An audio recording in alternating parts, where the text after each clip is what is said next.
Tiwana TV ਤੇ radio programme ਨਾਲ ਜੁੜੇ ਸਾਰੇ ਸੱਜਣਾ ਸਨੇਹੀਆਂ ਦਾ ਸਵਾਗਤ। ਸਤਿ ਸ਼੍ਰੀ ਅਕਾਲ। ਬਾਗਾਂ ਤੇ ਰਾਗਾਂ ਦੇ ਸ਼ਹਿਰ ਪਟਿਆਲਿਓ, ਮੈਂ ਪਰਮਿੰਦਰ ਸਿੰਘ ਟਿਵਾਣਾ ਤੇ ਮੇਰੇ ਨਾਲ ਸ਼ਹਿਰ ਪਟਿਆਲਾ ਪੰਜਾਬੀ ਯੂਨੀਵਰਸਿਟੀ ਪਟਿਆਲਾ ਦੇ ਵੱਖ-ਵੱਖ ਸ਼ੋਬਿਆਂ ਤੋਂ ਸੇਵਾ ਮੁਕਤ ਪ੍ਰੋਫੈਸਰ ਰਣ ਸਿੰਘ ਧਾਲੀਵਾਲ, ਸਿਆਸੀ ਮਾਹਰ। ਧਾਲੀਵਾਲ ਸਾਹਿਬ, ਸਤਿ ਸ਼੍ਰੀ ਅਕਾਲ, ਸਵਾਗਤ ਹੈ ਆਪ ਜੀ ਦਾ। ਸਤਿ ਸ਼੍ਰੀ ਅਕਾਲ ਜੀ, ਤੁਹਾਡੇ ਰਾਹੀਂ ਸਰੋਤਿਆਂ ਨੂੰ ਵੀ ਸਤਿ ਸ਼੍ਰੀ ਅਕਾਲ ਜੀ। ਮਿਹਰਬਾਨੀ। ਧਾਲੀਵਾਲ ਸਾਹਿਬ ਹੋਰਾਂ ਨਾਲ ਬੜਾ ਰਾਬਤਾ ਹੈ। ਧਾਲੀਵਾਲ ਸਾਹਿਬ ਉਦੋਂ ਕਾਲਜੀਏਟ ਹੁੰਦੇ ਸੀ, ਅਸੀਂ ਪੇਂਡੂ ਸਕੂਲਾਂ ਵਾਲੇ। ਧਾਲੀਵਾਲ ਸਾਹਿਬ ਹੋਰਾਂ ਨੇ, ਇਹਨਾਂ ਦੇ ਦੋਸਤ ਨਿਰਪਾਲ ਸਿੰਘ ਹੋਰੀ, ਸਾਰਿਆਂ ਨੇ ਇਕੱਠੇ ਆਉਣਾ ਅਤੇ ਐਤਵਾਰ ਨੂੰ ਕੇਸ ਖੁੱਲ੍ਹੇ ਛੱਡ ਕੇ ਫਿਰ ਖੇਤਾਂ ਨੂੰ ਜਾਣਾ। ਉਹ ਯਾਦਾਂ ਚੇਤੇ ਆਉਂਦੀਆਂ ਨੇ। ਅਤੇ ਗੱਲਕਾਰ ਬਹੁਤ ਸੋਹਣੇ ਨੇ, ਧਾਲੀਵਾਲ ਸਾਹਿਬ ਦੀਆਂ ਗੱਲਾਂ ਕਮਾਲ। ਰਣ ਸਿੰਘ ਧਾਲੀਵਾਲ ਪ੍ਰੋਫੈਸਰ ਸਾਹਿਬ, ਗੱਲ ਆਪਾਂ ਅੱਜ ਕਰਨੀ ਆ ਪੰਜਾਬ ਦੇ ਵਿੱਚ ਜੋ ਸਿਆਸੀ ਸਮੀਕਰਨ ਚੱਲ ਰਹੇ ਨੇ, ਇਸ ਸਿਲਸਿਲੇ ਦੇ ਵਿੱਚ ਜਿਹੜਾ ਗੁਰਦੁਆਰਾ ਐਕਟ ਦੇ ਵਿੱਚ ਸੋਧ ਬਿੱਲ ਪਾਸ ਕੀਤਾ ਗਿਆ, ਉਸ ਤੋਂ ਬਾਅਦ ਪੰਜਾਬ ਦੇ ਸਿਆਸੀ ਗਲਿਆਰਿਆਂ ਦੇ ਵਿੱਚ ਸੱਥਾਂ ਤੱਕ ਚਰਚਾ ਚੱਲੀ ਹੈ। ਕੁਛ ਕਹਿੰਦੇ ਇਹ ਸਹੀ ਹੈ, ਕੁਛ ਕਹਿੰਦੇ ਇਹ ਗਲਤ ਹੈ। ਪ੍ਰੋਫੈਸਰ ਧਾਲੀਵਾਲ ਸਾਹਿਬ, ਕਿਵੇਂ ਮਹਿਸੂਸ ਕਰਦੇ ਹੋ ਇਸ ਗੁਰਦੁਆਰਾ ਐਕਟ ਬਿੱਲ ਨੂੰ? ਜੀ ਦੇਖੋ, ਇਸ ਦੇ ਉੱਤੇ ਦੋ ਜਿਹੜੇ ਮੁੱਦੇ ਨੇ ਜੀ। ਇੱਕ ਕਿ ਇਹ ਵਿਸ਼ਾ ਧਾਰਮਿਕ ਹੈ। ਸਾਡਾ ਜਿਹੜਾ ਸੰਵਿਧਾਨ ਹੈ ਉਹ ਜਿਹੜਾ ਹੈ ਸੈਕੂਲਰ ਹੈ। ਸੈਕੂਲਰ ਦਾ ਅਰਥ ਇਹ ਹੈ ਕਿ ਉਹ ਸਾਰੇ ਧਰਮਾਂ ਦਾ ਸਨਮਾਨ ਕਰਦਾ ਹੈ।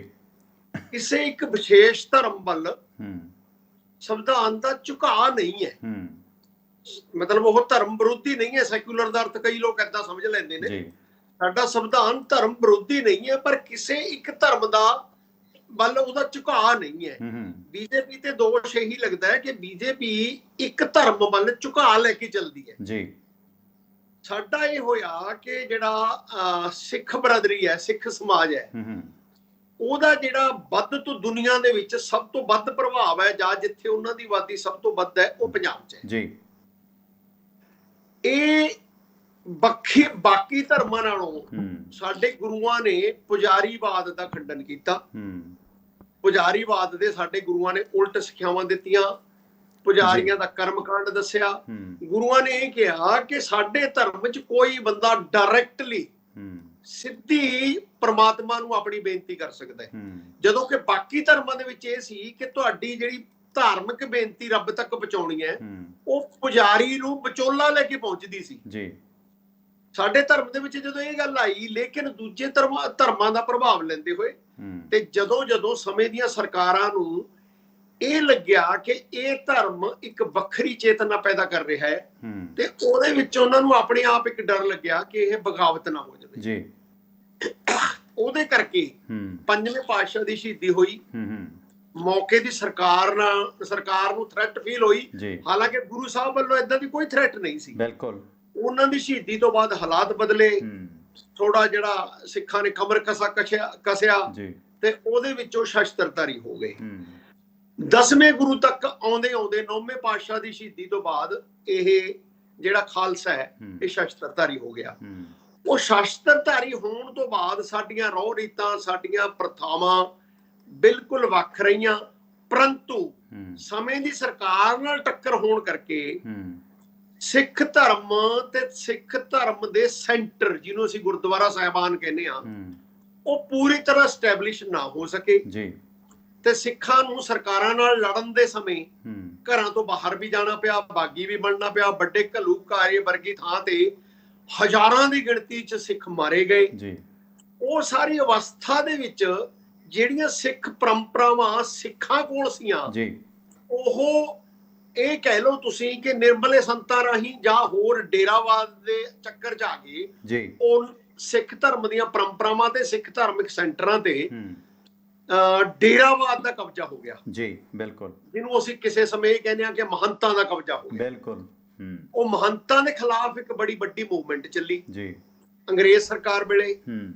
ਉਸ ਮੂਵਮੈਂਟ ਦੇ ਵਿੱਚ ਬਾਬਾ ਖੜਕ ਸਿੰਘ ਮੋਹਰੀ ਹੋ ਕੇ ਲੜੇ ਜੀ, ਤੇ ਹੌਲੀ ਹੌਲੀ 1920, 21, 22 ਤੋਂ 25 ਤੱਕ ਆਉਂਦੇ ਸਿੱਖਾਂ ਨੇ ਇੱਕ ਵਿਸ਼ੇਸ਼ ਕਿਸਮ ਦਾ ਐਕਟ ਮੰਗਿਆ ਜੀ, ਤੇ ਉਹ ਐਕਟ ਦੇ ਵਿੱਚ ਸਿੱਖਾਂ ਨੇ ਆਪ ਮੰਗ ਕਰਕੇ ਲਿਆ ਕਿ ਸਾਡੀ ਇੱਕ ਕਮੇਟੀ ਹੋਏਗੀ ਜੀ। ਉਹ ਕਮੇਟੀ ਦੀ ਬਕਾਇਦਾ ਨਾਨਕ ਨਾਮ ਲੇਵਾ, ਜਿਹੜੇ ਲੋਕ ਗੁਰਦੁਆਰਾ 'ਚ ਵਿਸ਼ਵਾਸ ਕਰਦੇ ਨੇ, ਗੁਰੂ ਨਾਨਕ ਦੇ ਧਰਮ 'ਚ ਵਿਸ਼ਵਾਸ ਕਰਦੇ ਨੇ, ਉਹ ਵੋਟ ਪਾਉਣਗੇ ਜੀ। ਤੇ ਵੋਟਾਂ ਰਾਹੀਂ ਇੱਕ ਕਮੇਟੀ ਚੁਣੀ ਜਾਏਗੀ ਜਿਹੜਾ ਸਾਰਾ ਪ੍ਰਬੰਧ ਕਰੇਗੀ ਜੀ। ਪਰੰਤੂ ਫਿਰ ਵੀ ਉਹ ਕਮੇਟੀ ਕੋਲ ਬਾਲੀਆਂ ਧਾਰਮਿਕ ਤੌਰ ਤੇ ਤਬਦੀਲੀਆਂ ਕਰਨ ਦੇ ਹੱਕ ਨਹੀਂ ਜੀ, ਕਿਉਂਕਿ ਗੁਰੂ ਗ੍ਰੰਥ ਸਾਹਿਬ ਸਾਡੇ ਗੁਰੂ ਬਣ ਗਏ। ਬਿਲਕੁਲ। ਜਿਹੜੀ ਵੀ ਅਧਿਆਤਮਿਕ ਸਿੱਖਿਆ ਲੈਣੀ ਹੈ ਉਹ ਅਸੀਂ ਗੁਰੂ ਗ੍ਰੰਥ ਸਾਹਿਬ ਚੋਂ ਲੈਣੀ ਹੈ। ਬਿਲਕੁਲ।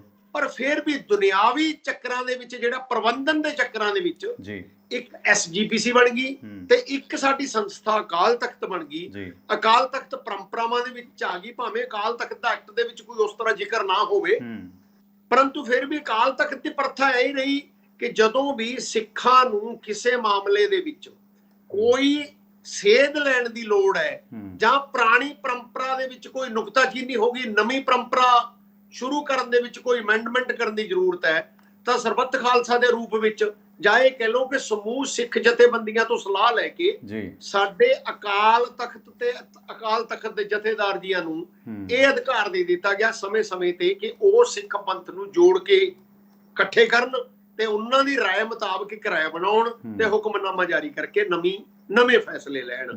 ਸੋ ਅਸੀਂ ਇਹਨੂੰ ਇਹ ਕਹੀਏ ਕਿ ਦੋ ਪ੍ਰਕਿਰਿਆ ਜਿਹੜੀਆਂ ਇਸ ਵਿੱਚ ਬੜੀਆਂ ਮਸ਼ਹੂਰ ਹੋਈਆਂ, ਜਿਨ੍ਹਾਂ ਦਾ ਸੰਗਿਆਨ ਲੈਣਾ ਬਣਦਾ ਹੈ। ਇੱਕ ਕਿ ਜਦੋਂ ਵੀ ਕੋਈ ਧਾਰਮਿਕ ਦਿੱਕਤ ਆਵੇ ਤਾਂ ਸਮੂਹ ਸਿੱਖਾਂ ਤੋਂ, ਉਹਦੇ ਵਿੱਚ ਇਹ ਖਾਸ ਗੱਲ ਰੱਖੀ ਗਈ ਕਿ ਜਿਹੜੇ ਸਿੱਖ ਸ਼੍ਰੋਮਣੀ ਕਮੇਟੀ 'ਚ ਨਹੀਂ ਵੀ ਹੈਗੇ ਉਹਨਾਂ ਤੋਂ ਵੀ ਪੂਰਨ ਸਿੱਖ ਸਮਾਜ ਤੋਂ ਰਾਏ ਲੈ ਕੇ ਇੱਕ ਰਾਏ ਬਣਾ ਕੇ ਸਾਡੇ ਜਥੇਦਾਰ ਜੀ ਇੱਕ ਵਿਧੀ ਵਿਧਾਨ ਅਪਣਾਉਣ, ਜਿਹੜੀ ਵੀ ਤਬਦੀਲੀ ਕਰਨੀ ਹੈ ਉਹ ਤਬਦੀਲੀ ਦੇ ਸੰਬੰਧ ਵਿੱਚ ਕੋਈ ਫੈਸਲਾ ਲੈਣ। ਦੂਸਰੇ ਪਾਸੇ ਇੱਕ ਫੈਸਲਾ ਇਹ ਆਇਆ ਕਿ ਜਿਹੜੇ ਪੈਸੇ ਟਕੇ ਦਾ, ਰੋਜ਼ਾਨਾ ਦੇ ਦਿਨਚਰਿਆ ਦਾ ਤੇ ਰਹਿਤ ਮਰਿਆਦਾ ਦਾ ਜਿਹੜਾ ਪ੍ਰਬੰਧ ਚਲਾਉਣਾ ਹੈ ਉਹ ਪ੍ਰਬੰਧ ਸ਼੍ਰੋਮਣੀ ਕਮੇਟੀ ਦੇ ਹੱਥ ਦੇ ਦਿੱਤਾ ਗਿਆ, ਜਿਹੜੀ ਕਿ ਇੱਕ ਚੁਣੀ ਹੋਈ ਸੰਸਥਾ ਸੀ, ਔਰ ਉਹ ਚੁਣੀ ਹੋਈ ਸੰਸਥਾ ਦਾ ਪ੍ਰਬੰਧ ਸਰਕਾਰ ਨੂੰ ਦੇ ਦਿੱਤਾ ਗਿਆ। ਸੋ ਇਸ ਕਿਸਮ ਨਾਲ ਸਾਡਾ ਇਹ ਵਿਧਾਨ ਸਾਡਾ ਹੋਂਦ ਚ ਆਇਆ ਜੀ।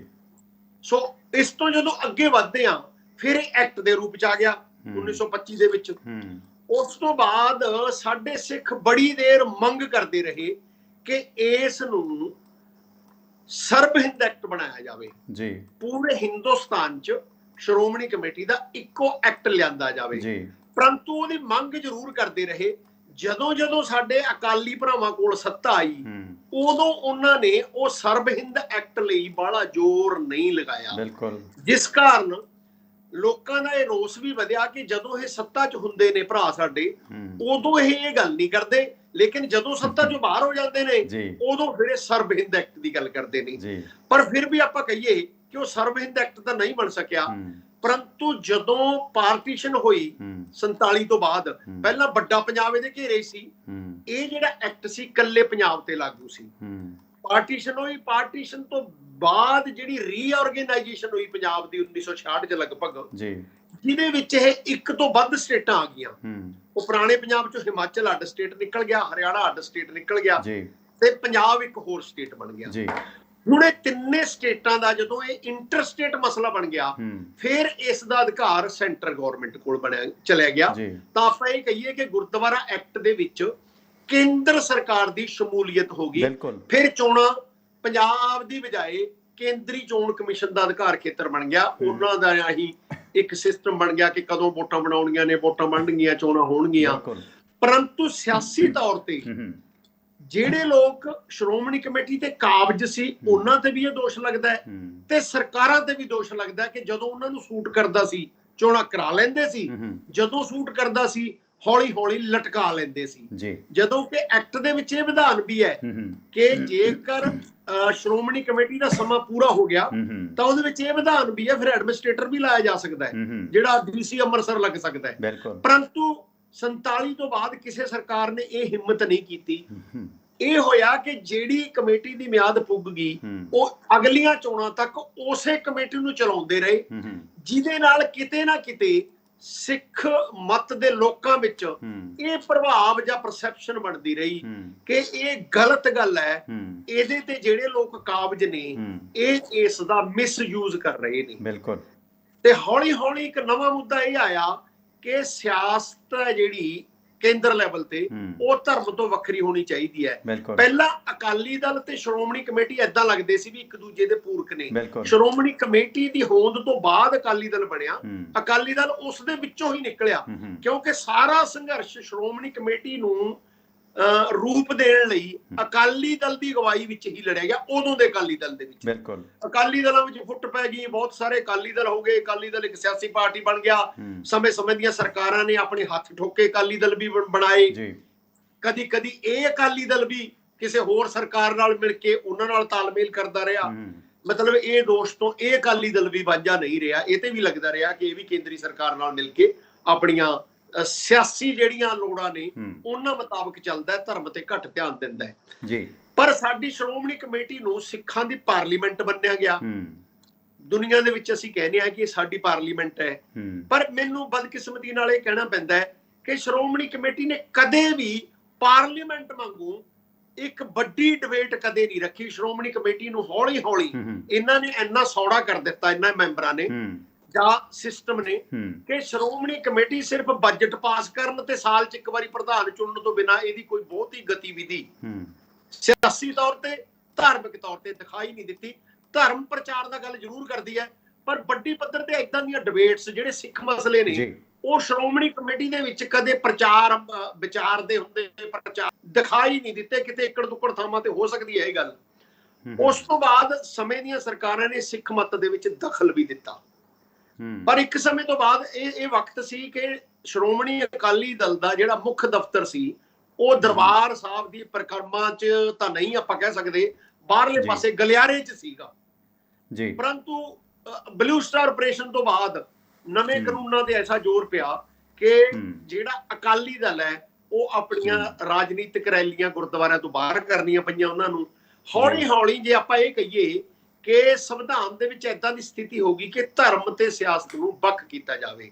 ਜਦੋਂ ਕਿ ਅਕਾਲੀ ਦਲ ਬੜੇ ਸਮੇਂ ਤੋਂ ਇਹ ਕਹਿੰਦਾ ਸੀ ਕਿ ਸਾਡਾ ਮੀਰੀ ਪੀਰੀ ਦਾ ਸਿਧਾਂਤ ਹੈ, ਸਾਡੀ ਸਿਆਸਤ ਤੇ ਸਾਡਾ ਧਰਮ ਵੱਖ ਹੋ ਨਹੀਂ ਸਕਦੇ, ਪਰੰਤੂ ਸੰਵਿਧਾਨ ਅਨੁਸਾਰ ਕਰਨਾ ਪੈ ਗਿਆ ਤੇ ਅਕਾਲੀ ਦਲ ਨੇ ਵੀ ਇਹਨੂੰ ਮੰਨ ਲਿਆ।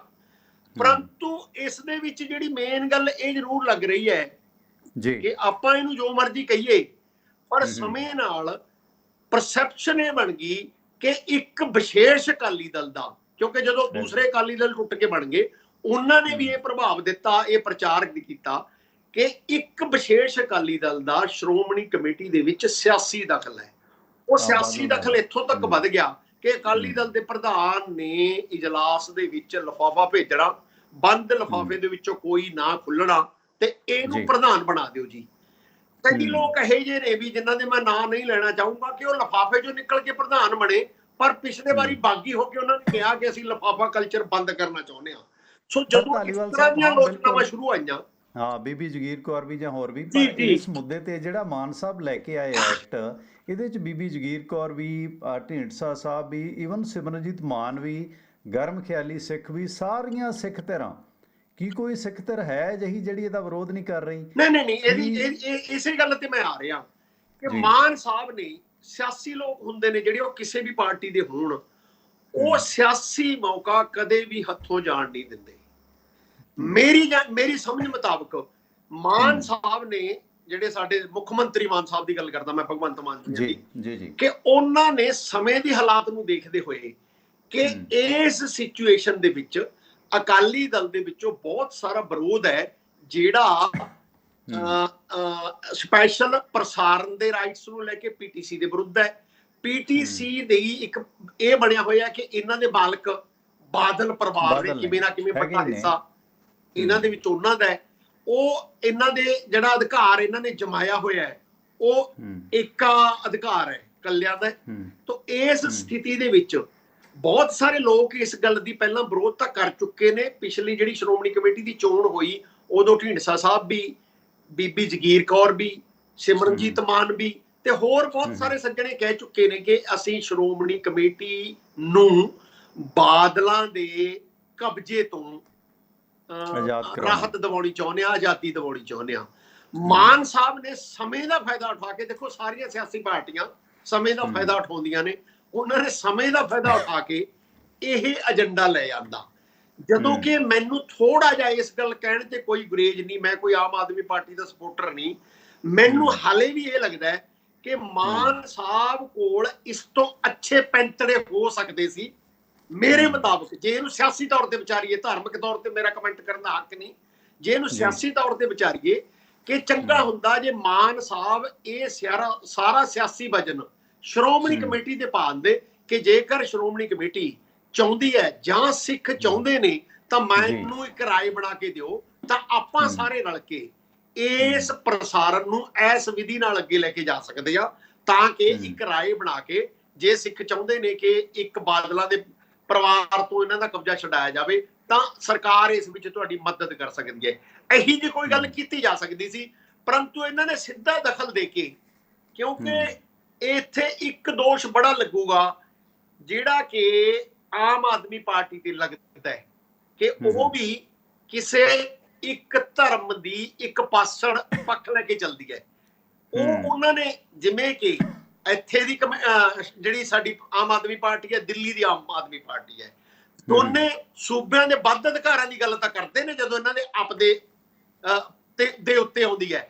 ਫਿਰ ਤਾਂ ਇਹਨਾਂ ਨੂੰ ਸਾਰਿਆਂ ਨੂੰ ਲੱਗਦਾ ਹੈ ਕਿ ਗਵਰਨਰ ਦਖਲ ਦੇ ਰਿਹਾ ਹੈ, ਕੇਂਦਰ ਸਰਕਾਰ ਦਖਲ ਦੇ ਰਹੀ ਹੈ।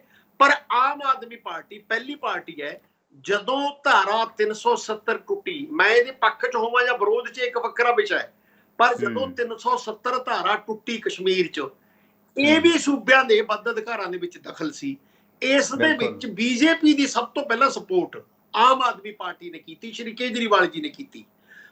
ਇਸੇ ਕਰਕੇ ਇਹ ਵੀ ਟੀਮ ਇਹਨਾਂ ਨੂੰ ਕਹਿੰਦੇ ਨੇ। ਹੁਣ ਤੁਸੀਂ ਵੇਖੋ ਕਿ ਰਾਘਵ ਚੱਡਾ ਦੀ ਮੰਗਣੀ ਦੇ ਵਿੱਚ ਜਥੇਦਾਰ ਸਾਹਿਬ ਬੁਲਾਏ ਜਾਂਦੇ ਨੇ, ਜਥੇਦਾਰ ਸਾਹਿਬ ਉੱਥੇ ਜਾਣ ਕਰਕੇ ਟਰੋਲ ਵੀ ਹੋਏ, ਬਾਕੀ ਬੜੇ ਪ੍ਰਮਾਣਿਕ ਸਿੱਖ ਨੇ ਉਹਨਾਂ ਦੇ ਇਹ ਬਹਾਨਾ ਲੱਭਿਆ ਗਿਆ ਜਥੇਦਾਰ ਸਾਹਿਬ ਉੱਥੇ ਜਾਣ ਕਰਕੇ ਨਹੀਂ ਟਰੋਲ ਹੋਏ। ਉਹ ਗੱਲ ਬਾਹਰ ਆ ਗਈ ਹੈ, ਕਰਨੈਲ ਸਿੰਘ ਪੰਜੋਲੀ ਨੇ ਓਪਨਲੀ ਕਹਿਤਾ ਹੈ, ਅਖਬਾਰਾਂ ਵਿੱਚ ਰਿਪੋਰਟ ਹੋ ਗਈ ਹੈ ਕਿ ਜਥੇਦਾਰ ਸਾਹਿਬ ਨੂੰ ਧੌਣ ਤੇ ਗੋਡਾ ਰੱਖ ਕੇ ਇਹ ਮਨਾਇਆ ਜਾ ਰਿਹਾ ਸੀ ਕਿ ਸੁਖਬੀਰ ਬਾਦਲ ਜੀਆਂ ਨੂੰ ਉੱਥੇ ਬੁਲਾ ਕੇ, ਇਹ ਮੇਰੀ ਗੱਲ ਨਹੀਂ, ਇਹ ਕਰਨੈਲ ਸਿੰਘ ਪੰਜੋਲੀ ਦਾ ਦੋਸ਼ ਹੈ, ਜਿਹੜੇ ਕਈ ਸ਼੍ਰੋਮਣੀ ਕਮੇਟੀ ਦੇ ਮੈਂਬਰ ਵੀ ਨੇ, ਸ਼੍ਰੋਮਣੀ ਕਮੇਟੀ ਦੇ ਜਨਰਲ ਸਕੱਤਰ ਰਹੇ ਨੇ। ਉਹਨਾਂ ਨੇ ਇਹ ਕਿਹਾ ਹੈ ਕਿ ਧੌਣ ਤੇ ਗੋਡਾ ਰੱਖ ਕੇ ਉਹਨਾਂ ਤੋਂ ਇਹ ਪਾਸ ਕਰਾਇਆ ਜਾ ਰਿਹਾ ਸੀ ਕਿ ਇਹਨਾਂ ਨੂੰ ਆਮ ਮਾਫੀ ਦੇ ਦਿਓ। ਕਿ ਜਥੇਦਾਰ ਸਾਹਿਬ ਇਸ ਗੱਲ ਤੇ ਅੜ ਗਏ ਵੀ ਪਹਿਲਾਂ ਸਾਨੂੰ ਦੋਸ਼ ਦੱਸੋ, ਦੋਸ਼ ਤੈਅ ਕਰੋ ਤੇ ਸਾਰੇ ਜੋ ਅਸਤੀਫੇ ਮੰਗੇ ਨੇ ਅਸਤੀਫੇ ਦਿਓ, ਆਪਾਂ ਪੰਥਕ ਏਕਤਾ ਦੀ ਗੱਲ ਕਰੀਏ, ਫਿਰ ਆਪਾਂ ਇਹ ਮਾਫੀ ਦੀ ਗੱਲ ਕਰਾਂਗੇ। ਮੈਂ ਸਵਾਲ ਨੂੰ ਥੋੜਾ ਜਿਹਾ ਅੱਗੇ ਲਿਜਾਣਾ ਚਾਹਾਂਗਾ ਕਿ ਦੇਖੋ ਰਾਘਵ ਚੱਡਾ ਦੇ ਸਮਾਗਮ ਤੇ ਕੀ ਕੋਈ ਸ਼ੰਕਰਾਚਾਰੀਆ ਜਾਂ ਹਿੰਦੂ ਧਰਮ ਦਾ ਮਹਾਨ ਆਗੂ ਆਇਆ? ਜੀ। ਮੱਠ ਦਾ ਆਗੂ ਆਇਆ? ਨਹੀਂ ਆਇਆ। ਰਾਘਵ ਚੱਡਾ ਹੋਰਾਂ ਦੇ ਸਮਾਗਮ ਤੇ ਕੋਈ ਮੁਸਲਿਮ ਧਾਰਮਿਕ ਮੌਲਾਨਾ ਸ਼ਾਹੀ ਇਮਾਮ ਆਇਆ? ਨਹੀਂ ਆਇਆ। ਕੋਈ ਪੋਪ ਆਇਆ? ਨਹੀਂ ਆਇਆ। ਸਿਰਫ ਤੇ ਸਿਰਫ ਜਥੇਦਾਰ ਸਾਹਿਬ ਨੂੰ ਬੁਲਾ ਕੇ ਇਹ ਸਿਲਸਿਲਾ ਖੜਾ ਕੀਤਾ ਗਿਆ, ਇਹਨਾਂ ਨੇ ਹਟਾਇਆ ਤੇ ਮੁੜ ਕੇ ਇਹ ਹੋ ਗਿਆ। ਦੂਸਰਾ ਪੁਆਇੰਟ ਕਿ ਕਹਿੰਦੇ ਆ ਇਹ ਕਾਰਜਕਾਰੀ ਹੈ ਸ਼੍ਰੋਮਣੀ ਕਮੇਟੀ। ਕਾਰਜਕਾਰੀ ਕਮੇਟੀ ਕਿਵੇਂ ਫੈਸਲੇ ਲੈ ਸਕਦੀ ਹੈ? ਪਰ ਪੰਜਾਬ ਦਾ ਡੀਜੀਪੀ ਵੀ ਕਾਰਜਕਾਰੀ ਹੈ, ਉਹ ਸਾਰੀ ਪੰਜਾਬ ਪੁਲਿਸ ਨੂੰ ਚਲਾ ਰਿਹਾ। ਤੀਸਰਾ ਜਿਹੜਾ ਇੱਕ ਸਵਾਲ ਉੱਠਦਾ ਹੈ ਕਿ ਕਿਤੇ ਨਾ ਕਿਤੇ ਜਿਵੇਂ ਆਮ ਆਦਮੀ ਪਾਰਟੀ ਨੂੰ ਵੀ ਬੀ ਟੀਮ ਕਿਹਾ ਜਾਂਦਾ ਹੈ, ਕੇਜਰੀਵਾਲ ਜਿਸ ਨਿਰੰਕਾਰੀ ਮੁਖੀ ਦੇ ਸਿੱਖਾਂ ਨਾਲ ਬੜੇ ਡੂੰਘੇ ਮਤਭੇਦ ਨੇ, ਉਸ ਦੇ ਦਰਬਾਰ 'ਚ ਜਾ ਕੇ ਕਹਿੰਦੇ ਨੇ ਦਿੱਲੀ ਦੀ ਸਾਰੀ ਕੈਬਨਿਟ ਉਹਨਾਂ ਦੇ ਚਰਨਾਂ 'ਚ ਬੈਠੀ ਹੈ। ਕਿਤੇ ਨਾ ਕਿਤੇ ਸਿੱਖਾਂ ਦੇ ਪੰਥਕ ਮਾਮਲਿਆਂ 'ਚ ਇਹ ਕੇਜਰੀਵਾਲ ਦੇ ਰਾਹੀਂ ਐਂਟਰੀ ਨਹੀਂ ਵੇਖਦੇ ਰਹੇ ਕਿ ਇਹਦੇ ਨਾਲ ਸ਼੍ਰੋਮਣੀ ਕਮੇਟੀ ਦਾ ਇੱਕ ਸਿਲਸਿਲਾ ਹਿੱਲੇਗਾ। ਪਰ ਗੱਲ ਇਹ ਆ ਕਿ ਬਾਦਲਾਂ ਕੋਲ ਹੈ, ਇਸ ਕਰਕੇ ਲੋਕ ਚੰਗਾ ਸਮਝਦੇ ਨੇ। ਪਰ ਇਹਦੇ 'ਚ ਜਿਹੜੀ ਟੇਢੀ ਐਂਟਰੀ ਹੋ ਰਹੀ ਹੈ ਉਸ ਦੇ ਉੱਤੇ ਕੀ ਉਹ ਏਜੰਡਾ ਨਹੀਂ ਹੈ ਜੋ RSS ਬੀ ਟੀਮ ਦਾ ਚੱਲਦਾ ਹੈ? ਹਾਲਾਂਕਿ ਬੀਜੇਪੀ ਇਸ ਦੇ ਖਿਲਾਫ ਹੈ, ਉੱਦਾਂ ਬੀਜੇਪੀ ਵੀ ਇਸ ਤਰ੍ਹਾਂ ਦੇ ਟੈਕਸ ਲਾਉਂਦੀ ਰਹੀ ਹੈ। ਲੰਗਰਾਂ 'ਤੇ ਟੈਕਸ ਬੀਜੇਪੀ ਸਰਕਾਰ ਨੇ, ਮੋਦੀ ਸਰਕਾਰ ਨੇ ਲਾਇਆ, ਫਿਰ ਹਟਾਇਆ ਵੀ। ਕੀ ਇਸ ਨੂੰ ਟੇਢੇ ਤਰੀਕੇ ਨਾਲ ਸਿੱਖ ਮਸਲਿਆਂ ਦੇ ਵਿੱਚ ਦਿੱਲੀ ਦਾ ਦਖਲ ਨਹੀਂ ਮੰਨ ਰਹੀਆਂ ਸਾਰੀਆਂ ਸਿੱਖ ਧਿਰਾਂ ਇਹੀ ਕਹਿ ਰਹੀਆਂ ਨੇ? ਸਿਮਰਜੀਤ ਮਾਨ ਵੀ ਕਹਿ ਰਹੇ ਨੇ, ਗਰਮ ਖਿਆਲੀ ਸਿੱਖ ਵੀ ਇਸ ਫੈਸਲੇ ਤੋਂ ਨਿਰਾਸ਼ ਨੇ ਜੀ।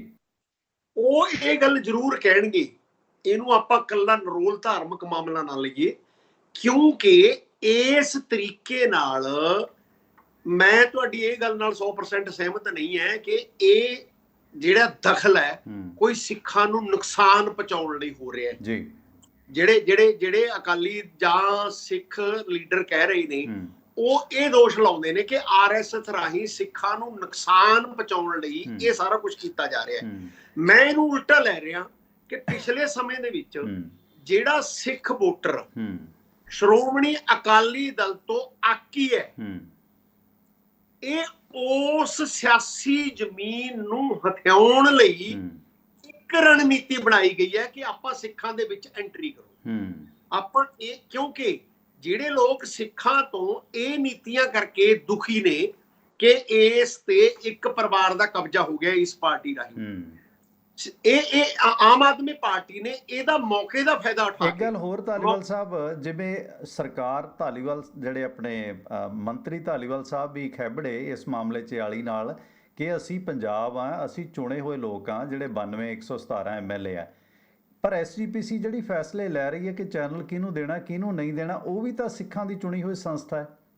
ਮੈਂ ਤੁਹਾਨੂੰ ਉਹੀ ਗੱਲ ਮੈਂ ਕਰ ਰਿਹਾ ਨਾ ਕਿ ਇਹਦੇ ਵਿੱਚ ਮੈਂ ਤਾਂ ਤੁਹਾਨੂੰ ਪਹਿਲਾਂ ਹੀ ਇਹ ਗੱਲ ਕਹੀ ਹੈ ਕਿ ਮਾਨ ਸਾਹਿਬ ਨੂੰ ਚਾਹੀਦਾ ਇਹ ਸੀ ਕਿ ਇਹ ਸਾਰਾ ਬੋਝ SGPC ਤੇ ਪਾਉਂਦੇ, ਐਸੀ ਰਣਨੀਤੀ ਵਰਤਦੇ ਜੇ ਇਹਨਾਂ ਨੇ ਸਿਆਸੀ ਰਣਨੀਤੀ ਵਰਤਣੀ ਸੀ ਕਿ ਆਪਦੇ ਵੱਲੋਂ ਇਹ ਕਹਿੰਦੇ ਕਿ ਅਸੀਂ SGPC ਨੂੰ ਫੁੱਲ ਸਪੋਰਟ ਕਰਦੇ ਹਾਂ, ਜਾਂ ਜਿਹੜਾ ਸਿੱਖ ਸਮਾਜ ਅੱਗੇ ਆਊਗਾ ਜੇ ਇਹ ਨਿਜ਼ਾਮ ਬਦਲਣਾ ਚਾਹੁੰਦਾ ਹੈ ਅਸੀਂ ਉਹਦੀ ਸਪੋਰਟ ਕਰਦੇ ਹਾਂ। ਕਿਉਂਕਿ ਇਸ ਨਾਲ ਇਹਨਾਂ ਨੇ ਕੀ ਕੀਤਾ ਨਾ ਕਿ ਇਹਨਾਂ ਨੇ ਸਿੱਧਾ ਇੱਕ ਧਰਮ 'ਚ ਦਖਲ ਦਿੱਤਾ। ਮੰਨ ਲਓ ਮਾਨ ਸਾਹਿਬ ਇਸ ਗੱਲ ਤੇ ਪੂਰ ਚੜ ਜਾਂਦੇ ਨੇ ਕਿ ਇਹਨਾਂ ਦਾ ਇਹ ਐਕਟ ਕਾਮਯਾਬ ਹੋ ਜਾਂਦਾ ਤੇ ਨਰੋਲ ਜਿਹੜਾ ਗੁਰਬਾਣੀ ਦਾ ਪਸਾਰ ਹੈ ਇਹ ਬਿਨਾਂ ਪੈਸੇ ਤੋਂ ਹਰ ਇੱਕ ਚੈਨਲ ਨੂੰ ਇੱਕ ਅਧਿਕਾਰ ਮਿਲ ਜਾਂਦਾ ਹੈ। ਇਹ ਸਿੱਖ ਸਮਾਜ ਏਦਾਂ ਦਾ ਜਿਹਦੇ ਵਿੱਚ ਸ਼੍ਰੋਮਣੀ ਕਮੇਟੀ ਹੈਗੀ, ਬਾਕੀ ਜਿਹੜੇ ਸਮਾਜ ਨੇ, ਮੰਨ ਲਓ ਰਵਿਦਾਸ ਸਮਾਜ ਹੈ, ਮੰਨ ਲਓ ਬ੍ਰਾਹਮਣਵਾਦੀ ਸਮਾਜ ਦੇ ਵਿੱਚ ਕੋਈ ਬ੍ਰਹਮਾ ਦੇ ਪੁਜਾਰੀ ਨੇ, ਕੋਈ ਸ਼ਿਵ ਦੇ ਪੁਜਾਰੀ ਨੇ, ਕੋਈ ਸ਼ਕਤੀ ਦੇ ਪੁਜਾਰੀ ਨੇ, ਕੋਈ ਦੇਵੀਆਂ ਦੇ ਪੁਜਾਰੀ ਨੇ, ਹੋਰ ਕਈ ਗੁੱਗੇ ਪੀਰ ਦਾ ਡੇਰਾ ਹੈ, ਸੱਚੇ ਸੌਦੇ ਦਾ ਡੇਰਾ ਹੈ, ਜਾਂ ਰਾਧਾ ਸੁਆਮੀਆਂ ਦਾ ਡੇਰਾ ਹੈ। ਕੱਲ ਨੂੰ ਜਦੋਂ ਉਹ ਕਹਿਣਗੇ ਵੀ ਸਾਡਾ ਵੀ ਚੈਨਲ ਲਾਓ ਜੀ, ਸਾਨੂੰ ਵੀ ਏਦਾਂ ਦੇ ਅਧਿਕਾਰ ਦਿਓ, ਉੱਥੇ ਸਰਕਾਰ ਕੀ ਕਰੇਗੀ? ਮੈਨੂੰ ਇਸ ਗੱਲ ਤੇ ਲੱਗ ਰਿਹਾ ਹੈ ਕਿ ਮਾਨ ਸਾਹਿਬ ਨੇ ਇਹ ਬਲਦੀ ਚ ਹੱਥ ਪਾ ਲਿਆ। ਬਿਲਕੁਲ, ਮਤਲਬ ਇਹ ਇੰਨਾ ਸੌਖਾ ਨਹੀਂ।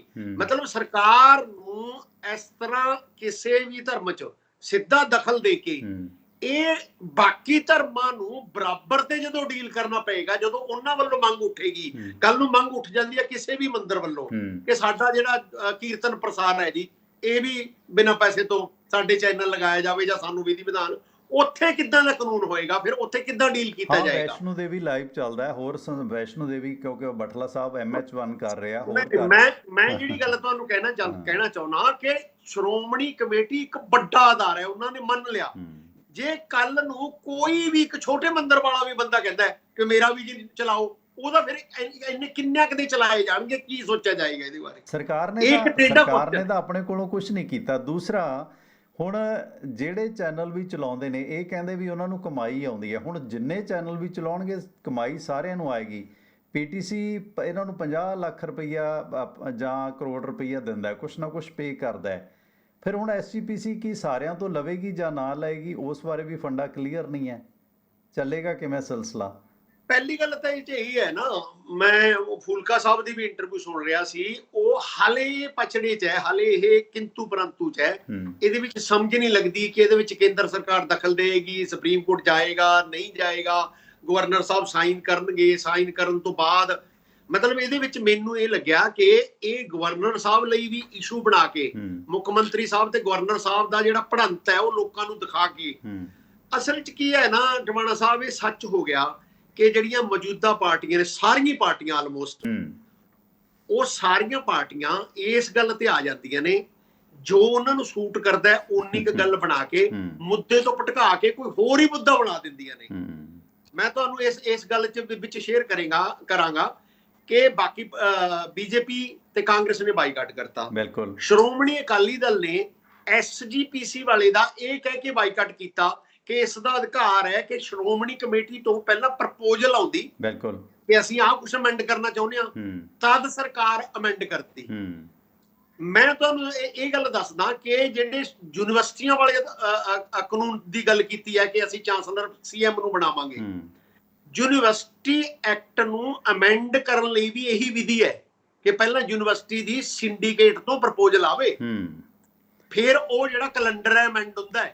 ਇੱਕ ਹੋਰ ਵੱਡਾ ਮਸਲਾ, ਅਕਾਲੀ ਦਲ ਨੇ ਸਪੋਰਟ ਕੀਤਾ ਵੀ ਇਸ ਗੱਲ ਦੀ ਅਸੀਂ ਸਪੋਰਟ ਕਰਦੇ ਹਾਂ। ਮਤਲਬ ਜਦੋਂ ਜੇ ਤਾਂ ਵਿਧੀ ਮੁਤਾਬਕ ਚੱਲੀਏ ਫਿਰ ਤਾਂ ਵਿਧੀਆਂ ਸਮਝਣੀਆਂ ਪੈਣਗੀਆਂ ਨਾ ਸਾਰੀਆਂ ਜੀ। ਇੱਥੇ ਇਹ ਹੈ ਵੀ ਜਿਹੜਾ ਕੁਝ ਸੂਟ ਕਰਦਾ ਉੱਥੇ ਉਹਦੇ ਮੁਤਾਬਕ ਚੱਲ ਪੈਂਦੇ ਆ, ਜਿੱਥੇ ਸੂਟ ਸਾਨੂੰ ਨਹੀਂ ਕਰਦਾ ਉਹਦੇ ਮੁਤਾਬਕ ਅਸੀਂ ਦਲੀਲ ਕਰ ਲੈਂਦੇ ਆ।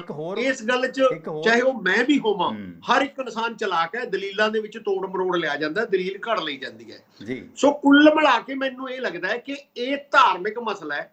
ਸਾਰੀਆਂ ਪਾਰਟੀਆਂ ਇਹ ਧਾਰਮਿਕ ਮਸਲੇ ਨੂੰ ਸਿਆਸੀ ਰੰਗਤ ਦੇ ਕੇ ਜ਼ਿਆਦੇ ਉਲਝਾਉਣ ਦੀਆਂ ਕੋਸ਼ਿਸ਼ ਕਰਨਗੀਆਂ, ਸੁਲਝਾਉਣਾ ਕਿਸੇ ਨੇ ਨਹੀਂ ਹੈਗਾ ਸਿੱਖਾਂ ਦੇ ਲਈ, ਕਿਉਂਕਿ ਉਲਝਾ ਕੇ ਜਿਹੜਾ ਮਸਲਾ ਲਮਕਦਾ ਰੱਖਿਆ ਜਾਵੇ ਵੋਟ ਬੈਂਕ ਲਈ, ਇਹ ਸਾਡੀਆਂ ਰਾਜਨੀਤਿਕ ਪਾਰਟੀਆਂ ਦੀ ਬਹੁਤ ਮਾੜੀ ਗੱਲ ਹੈ, ਨਿੰਦਣਯੋਗ ਗੱਲ ਹੈ ਕਿ ਉਹ ਇਸ ਤਰ੍ਹਾਂ ਦੇ ਫਿਰਕਿਆਂ ਨੂੰ, ਜਾਤੀਆਂ ਨੂੰ, ਧਰਮਾਂ ਨੂੰ, ਜਿਹੜੇ ਸਾਡੇ ਸਿਆਸੀ ਬਖਰੇਵਿਆਂ ਨੂੰ ਜਾਂ ਸਾਡੇ ਰੀਜਨਲ ਖੇਤਰੀ ਬਖਰੇਵਿਆਂ ਨੂੰ, ਉਹਨਾਂ ਨੂੰ ਵਰਤ ਕੇ ਜਿੱਤਣਾ ਚਾਹੁੰਦੀਆਂ ਨੇ, ਅਸਲੀ ਮੁੱਦੇ ਤੋਂ ਹਟ ਕੇ।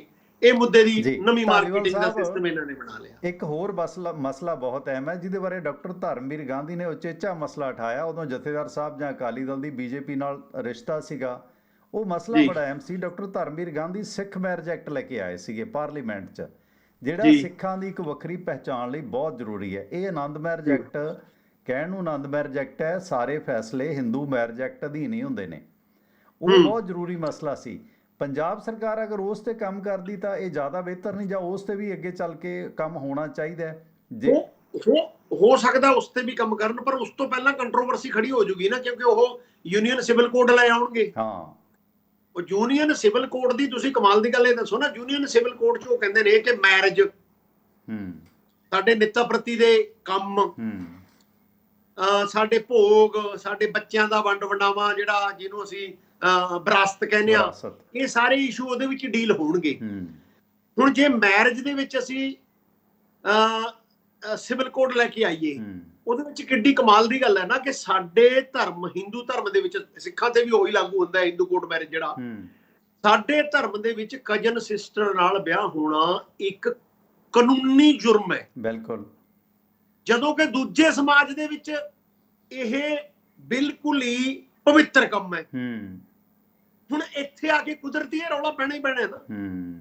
ਜਦੋਂ ਇੱਥੇ ਲਿਆ ਕੇ, ਮਤਲਬ ਐਕਚੁਅਲੀ ਸਰਕਾਰਾਂ ਚਾਹੁੰਦੀਆਂ ਕੀ ਨੇ ਕਿ ਮੁੱਦਾ ਉਹ ਖੜਾ ਕਰਨਾ ਹੈ ਜਿਹਦੇ ਵਿੱਚ ਬਖਰੇਵਾ ਹੋ ਜਾਵੇ, ਆਟੋਮੈਟਿਕਲੀ ਉਹ ਕੰਮ ਹੋ ਜਾਵੇ ਵੀ ਅਸੀਂ ਇੱਕ ਨਾਰਾ ਮਾਰੀਏ ਵੀ ਬਹੁ ਗਿਣਤੀ ਇੱਧਰ ਹੈ ਜੀ, ਬਹੁ ਗਿਣਤੀ ਦੀਆਂ ਵੋਟਾਂ ਸਾਨੂੰ।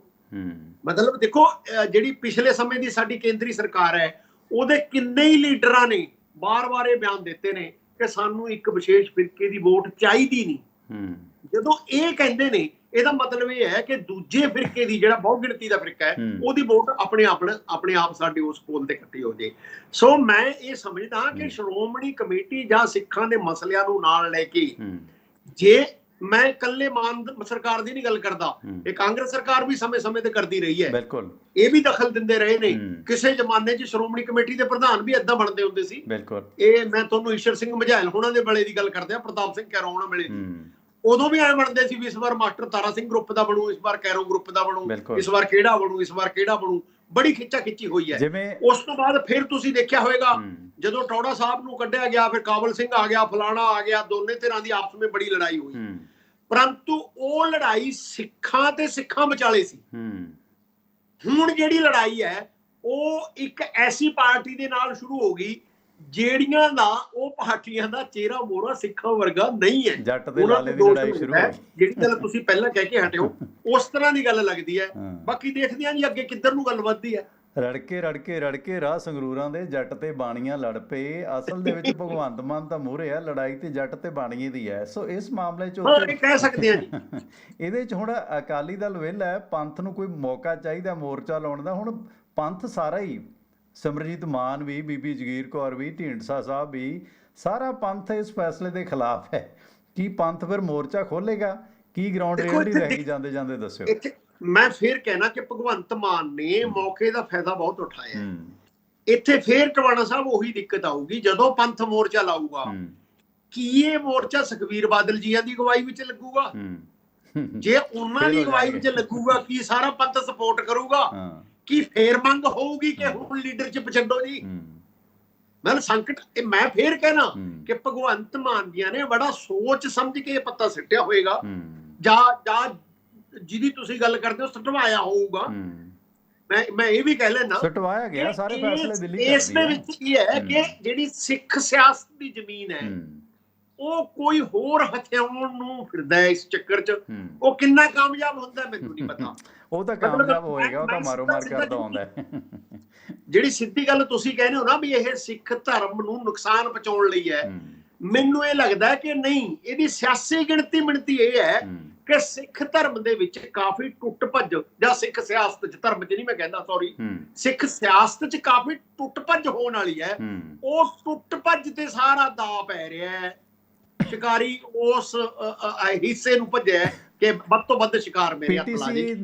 ਪੀਟੀਸੀ ਨਾਲ ਜੁੜਿਆ ਬੜਾ ਚਰਚਿਤ ਮਾਮਲਾ ਹੈ। ਨੈਂਸੀ ਘੁੰਮਣ ਦਾ ਮਸਲਾ ਉੱਠਿਆ ਸੀ ਕਿ ਉਹ ਇਵੈਂਟ ਕਰਾਉਂਦੀ ਹੈ ਤੇ ਉਹ ਫਿਰ ਨੈਂਸੀ ਘੁੰਮਣ ਵਾਲਾ ਮਾਮਲਾ ਸ਼ਾਈਮਈ ਹੋ ਗਿਆ। ਉਹਦੇ 'ਚ ਪੀਟੀਸੀ ਦੇ ਮੁਖੀ ਦੀ ਗ੍ਰਿਫਤਾਰੀ ਵੀ ਹੋਈ, ਰਵਿੰਦਰ ਨਰੈਣਨ ਦੀ, ਡਾਇਰੈਕਟਰ ਦੀ, ਤੇ ਉਹ ਮਸਲਾ ਸ਼ਾਈਮਈ ਹੋ ਗਿਆ। ਉਹ ਤੋਂ ਬਾਅਦ ਰੌਲਾ ਪਿਆ ਕਿ ਇਹੋ ਜਿਹਾ ਚੈਨਲ ਦਰਬਾਰ ਸਾਹਿਬ ਟੈਲੀਕਾਸਟ ਕਰਦਾ ਜਿਸ ਤੇ ਇਸ ਤਰ੍ਹਾਂ ਦਾ ਫਲੈਸ਼ ਟ੍ਰੇਡ ਦੇ ਦੋਸ਼ ਲੱਗੇ ਜਾਏ ਵੀ, ਪਰ ਕਿੰਨੇ ਮਹੀਨੇ ਹੋ ਗਏ, ਨਾ ਨੈਂਸੀ ਦਾ ਪਤਾ, ਨਾ ਉਹ ਮਸਲਾ, ਕਿਤੇ ਸਭ ਸ਼ਾਈਮਈ ਹੋ ਗਿਆ ਮਸਲਾ। ਐਕਚੁਅਲੀ ਕੀ ਹੁੰਦਾ ਹੈ ਨਾ, ਸਿਆਸੀ ਤੌਰ ਤੇ ਬਹੁਤ ਸਾਰੇ ਮਸਲੇ ਏਦਾਂ ਉਭਾਰ ਦਿੱਤੇ ਜਾਂਦੇ ਨੇ ਜਿਹੜੇ ਦੇਖਣ ਨੂੰ ਲੱਗਦਾ ਕਿ ਇਹ ਬਹੁਤ ਵੱਡਾ ਕ੍ਰਾਈਮ ਹੈ, ਪਰ ਉਹਦੇ ਵਿੱਚ ਜਦੋਂ ਕੇਸ 'ਚ ਜਾਂਦੇ ਆ, ਉਹਦੀਆਂ ਪਰਤਾਂ ਖੋਲਦੇ ਆ, ਉਹਦੇ ਵਿੱਚ ਉਸ ਕਿਸਮ ਦੇ ਸਬੂਤ ਨਹੀਂ ਮਿਲਦੇ ਜਿਹੜੇ ਨਿਆਂ ਪ੍ਰਣਾਲੀ ਨੂੰ ਚਾਹੀਦੇ ਹੁੰਦੇ ਨੇ, ਜਿਹਦੇ ਨਾਲ ਉਹ ਮਸਲਾ ਹੈ ਜਿਹੜਾ, ਉਹ ਕੇਸ ਹੈ, ਕਿਸੇ ਪੱਤਣ ਲੱਗ ਸਕੇ। ਮਤਲਬ ਜਿਵੇਂ ਆਪਾਂ 84 ਦੇ ਦੰਗਿਆਂ ਦੀ ਗੱਲ ਕਰਦਾ, ਉਹਨਾਂ ਦੀ ਵੀ ਇਹੀ ਦਿੱਕਤ ਹੈ ਨਾ।